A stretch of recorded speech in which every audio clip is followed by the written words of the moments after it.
So on the lower right, I've indicated camera location at 7022 Bridgman Road. The camera was located on the underside of a decking structure. So like the patio, the Lynch home had a patio area where you could walk through some doors and out into the pool area. And just above the door was the deck for the upper level deck. The camera was mounted just below that deck.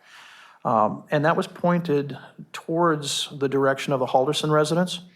And in the upper left-hand corner of this image, I've labeled Halderson residence. You can see the roof there in that image. And then with yellow annotations, I have indicated the approximate field of view of that camera.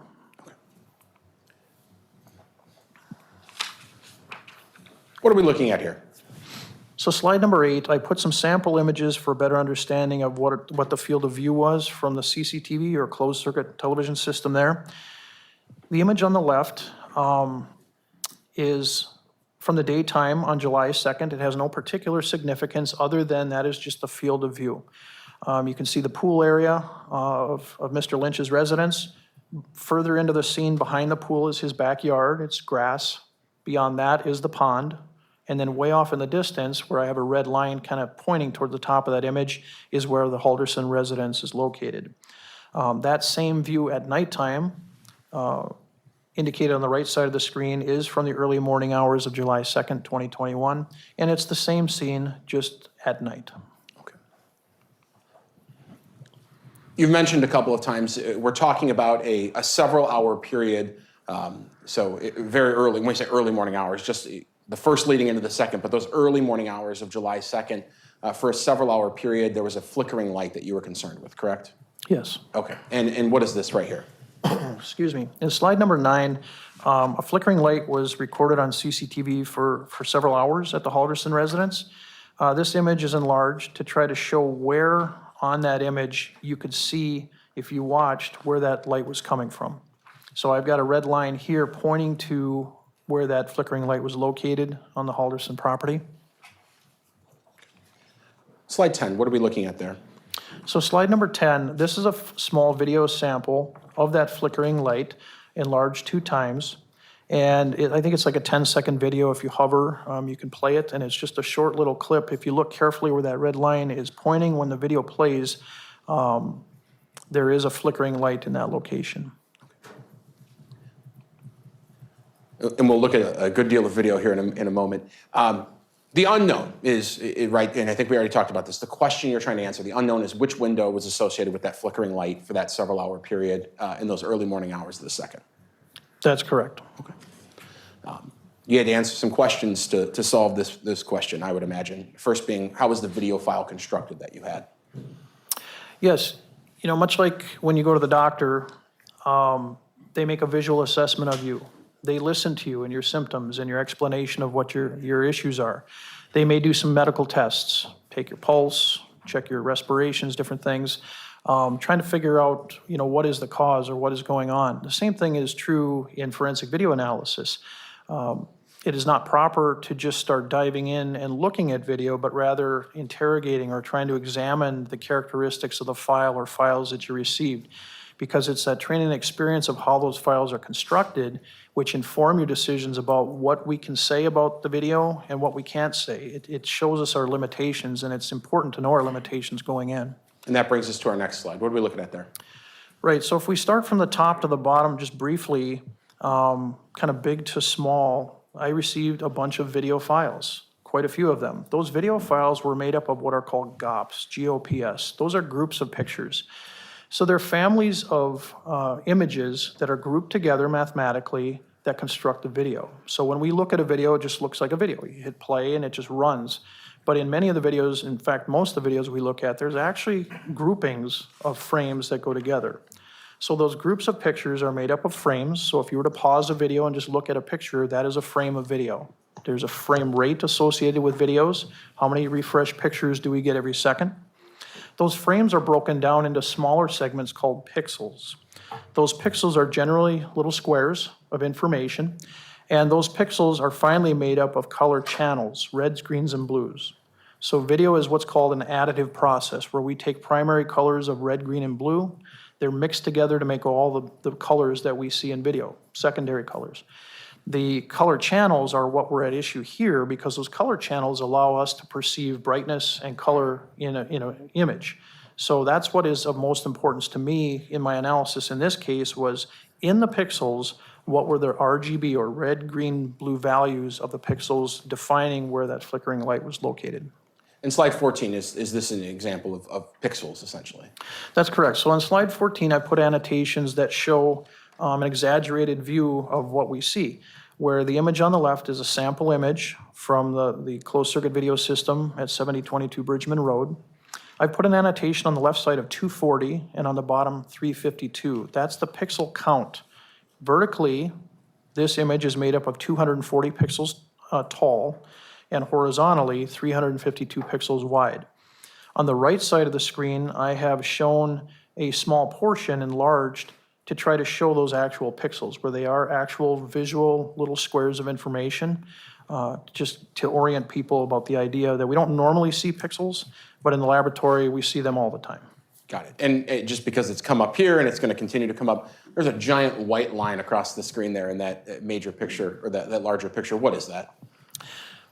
Yes, in this image, there is a support beam that holds up the We need to slip in a decking quick structure. break. Back after this. Stay with us.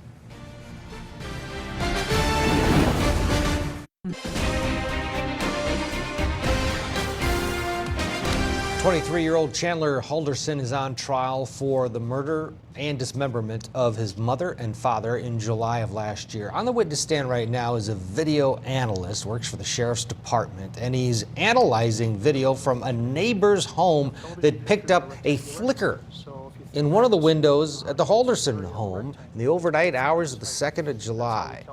Let's listen in. Resolution of video, where we would multiply the width in pixels by the height, and that gives us our count. So if you have a camera that's rated as a 12 megapixel camera, it's really just the product of the width times the height. That's how you kind of get there. In this case, this video resolution is 352 by 240. To give you perspective, HD or high definition, 1920 by 1080. So the total resolution for every frame of video here is about 4% of the area of HD. So we're not dealing with a very large data set. We have very limited data available to us. And again, the targets were small, the house windows. That's what was of interest in this investigation. The lighting conditions were a challenge here. The video in question was at night, so it's dark out. The near-infrared lighting from the camera presents two different contrast ranges. So in the foreground, we have a lot of contrast. We have brights, we have darks, we have midtones. In the distance, we don't have all that contrast. It's very dark across the backyard and out onto the pond and out onto the Halderson's property. And finally, one of the biggest ones is what's called Lossy, L-O-S-S-Y, video data compression. Every digital video recorder that records cameras has to apply what's called lossy data compression. The idea is that when the video files are manufactured in that recorder, if they are not reduced in logical file size or how much space they take on the hard drive, the average consumer of that video would only be able to keep video for a very short time. Could be hours, might be a day. So lossy video compression allows the DVR to be able to store days, weeks, or months of video. And it's a destructive process. So what happens with lossy data compression is we start to lose what's called high-frequency details. Things that show scars, marks, tattoos, small details. Our eyes aren't as sensitive to that, so the idea with the engineering is that let's just discard that information. We can still communicate the idea, and people kind of won't notice or care. The other thing that can be affected and is affected with lossy data compression is color purity. How pure are the colors? So if I've got a black shirt on, would it appear black in the video, or would it be some impure color that kind of approximates black? In this case, color was not an issue because the camera was in that nighttime mode, and so the frequencies of near-infrared are beyond, and infrared are beyond our ability to really see with our eyes, so the camera appears to be black and white when in fact it's a color camera. So these all kind of were in my mind as challenges that would make it more difficult to try to come to an answer of where that window was located versus just looking at the video and knowing readily right away. Despite these challenges, was it your impression that you could still march on and try to answer that overall question of which window was flickering? It was. And you used a process called reverse projection, correct? Yes. Reverse projection, the scientific process of determining the position, size, or height of an object captured in a video image, achieved by superimposing and aligning the original image over a control image with the same or identical camera in the same position. So tell us about that real quick, other than just what's on the screen. What is this? So reverse projection has been around in the forensic community, I think, since the 70s. It was originally used by traffic investigators. If a photograph was taken at a traffic crash scene, the idea was you could go back to that location, figure out where that photo was taken. Once they're what's called registered or aligned, the historic image with a new image you might take would allow you to make measurements and to place markers and to place things. So reverse projection is used as a very powerful tool in our forensic processes here at the Sheriff's Office for, again, achieving an understanding of height of a person, location of debris at a traffic crash, location of vehicles at a traffic crash, and in this case, trying to locate where the windows were located in the darkness off in the distance. So we have historic images from July 2nd. The goal then would be to take new images, superimpose them, make sure they're aligned in the X direction, left and right, the Y direction, up and down, the Z direction, in and out, depth, and then the rotationally. And we were in a good position in this case because the target hadn't moved. The Halderson residence is still in the same spot, hasn't moved. The Lynch residence hasn't moved. The camera had not moved from what we could tell. So we didn't have the amount of work we would where we say, where on earth was this picture taken?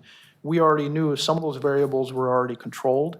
And so it was just a matter of going through the work of trying to figure out, where those windows are located. Right. So you had your images from July 2nd, and then on July 30th, you go out with a couple guys to the Lynch residence and to the Halderson residence, and you perform kind of this experiment of sorts. Yes. Okay. You involve Mr. Wilk, Deputy Wilk, and tell me how this process worked. Yeah, so one of the things that I always want to do before we embark on any kind of reconstructive work at a crime scene is to try to determine, do we have variables that have changed that are going to affect the experiment? So the most obvious one to me is, do we have the same camera, the same lens, the same connectors, the same wiring, the same DVR, all of that? Because if you don't have the same recording device, you can still do the work, but I think it diminishes the strength of an opinion that can be formed from the data you collect.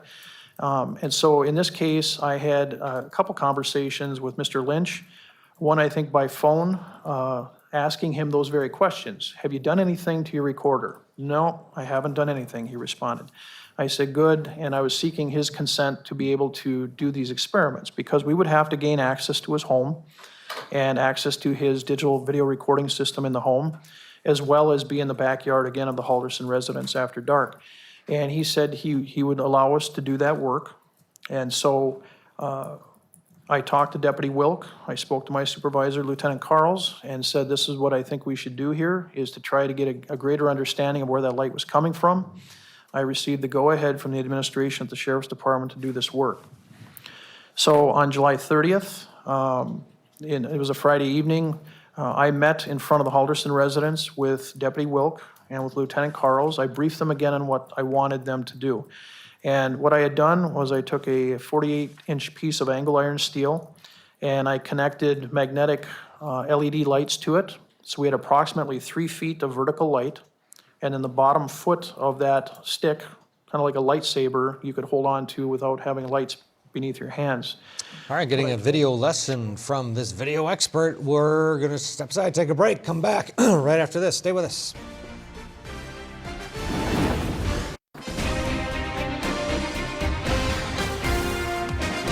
Scott Kuntz is a video expert with the Sheriff's Department in Dane County, Wisconsin, and he is giving this jury a lesson in videos, talking about frame averages right now. Soon, the jury will see the flickering light. Instead of just stopping the video on one frame and taking a look and making an assessment, what we do is we take subsequent frames and we mathematically average them together. So the idea is, in any sampling, if I just take one sample of a population, I can make an assessment, but that assessment may or may not be right. The reality is we would have to take more samples to know if our result is reflective of the population. If I were to look at one image and say, ooh, there's a flickering window, I might be right, but the reality is I don't know. So I want to sample multiple images, and in this case, I sampled over 90,000 images to make sure that we consistently saw a flickering light in the same position throughout that duration of time. What frame averaging does is it allows us to see mathematically what happened in that area during that time, because images are just numbers. So those RGB values for each pixel, if we were to average those together over time, that allows us to see what's normally there. Visually, what that does for me is it allows me to more clearly see the edges of that bright window in that dark environment. So using frame averaging, you were able to determine what the XY coordinates of the flickering window were. I did. And if we're zoomed in now, obviously really close, I think everyone can see the timestamp, but that white thing on the right, that's the pole that we've been looking at the whole time, but now we're zoomed in, right? That's correct. Okay. So at that point, you know the coordinates of this window that was flickering, and you're out there doing this experiment, and you have this guy over there, this other deputy waving the light stick around, and you're gonna frame average those images as well to come up with the experiment image, right? Correct. Okay. And so then you're gonna start comparing and contrasting. So let's start with the dining room window, the first one. So we're gonna move left to right, correct? That is correct. All right, so dining room window on the far left. What are we looking at there? And we'll go through this one with some detail, and then we'll move a little quicker because some of these are going to be quite similar. But what are we looking at there? Sure. So what I've got here on slide number 30 is a frame averaged image on the left of the flickering window, the questioned image from the night of July 2nd. Its companion to the right is Deputy Wilk in a frame averaged set of images standing in front of the dining room window to try to show the two locations of the flickering window, which is the questioned window, versus the known window, which was dining room window number 1. Right. On the right image, this is your experiment, and you look to have essentially duct taped an iPad to that pole at this point, correct? Yes. Okay, and that's a clock on there? Yeah, because I didn't really know what all testing we were going to need to do. And so I took an iPad and just strapped it to the pole to make sure it was in the image, ran a stopwatch so I had a time reference that was reliable if we needed to do any timing information in the future. Right. The time's not going to be relevant for us today, though. No. Okay. But if anyone's ever confused, the image with the clock on it or that you have on that pole, that's the sample image that you took from your experiment. That's correct. And the other one is the actual raw footage from the night of July 2nd, or the early morning hours of July 2nd. Yes. Okay. What are we looking at there? So in slide 31, these are the same images, just enlarged slightly and cropped to help better focus on the area of interest, which is the two windows, the question window on the left from the night of July 2nd, or the morning of July 2nd rather, and then on the right from our first test in front of the dining room window. Right. So you determined then the XY coordinates of the flickering window. We already had those. And then the XY coordinates of your sample of the dining room window, correct? Correct. Okay. And you laid those on a graph. Yeah, I made in slide 34 a graphic representation to help better visually show the actual locations in two-dimensional space. So video is just a two-dimensional representation of that scene. So in 2 dimensions, if we were to go to the next slide, the red box on the left is the location of the dining room light where Deputy Wilkes stood, waved his light. I frame averaged through to try to see on average where the light fell. And on the right is the location of the flickering window. And you reached a conclusion.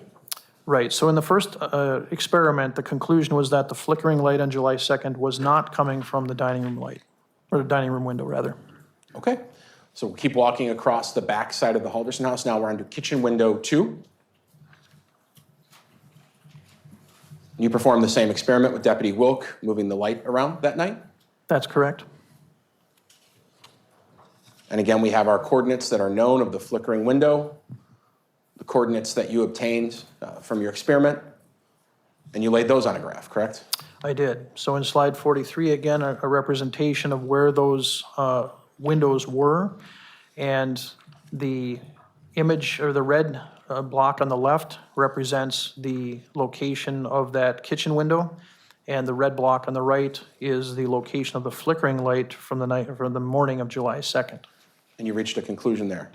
I did. So like the first experiment, the second experiment was that the conclusion was that the flickering light was not coming from the kitchen window on July 2nd. We'll keep going. Kitchen door. Now we're in the third light in from the left at the kitchen door.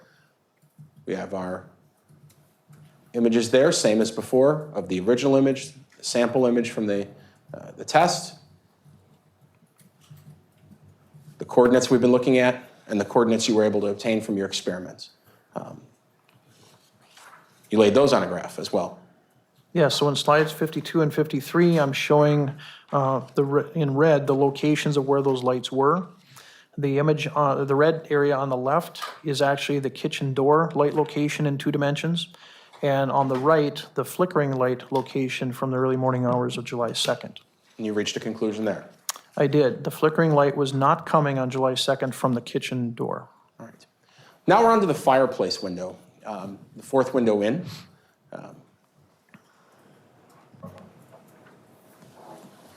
Here on the left, the original frame average of the original image from the Lynch house in the early morning hours of the second. On the right, your experiment with Deputy Wilk moving that light around, correct? Correct. Okay.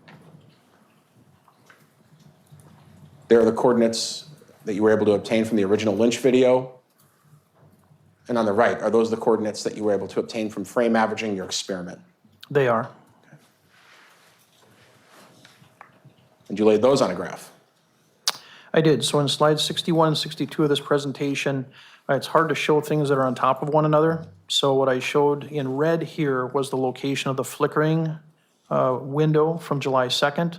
And on top of it with green dots, I showed the corners of where our light test showed the location of Deputy Wilk standing. Is that perhaps a more zoomed in version of what you were trying to show there? That's correct. Okay. And you reached a conclusion there. There it is. Yes, so in slide The conclusion. the conclusion was clear to me that the flickering light. The flickering from light July was 2nd coming from the fireplace window. That's the conclusion. When we come back, we'll hear, well, I'm sure we'll see that flickering light video. More live testimony when we return. Stay with us.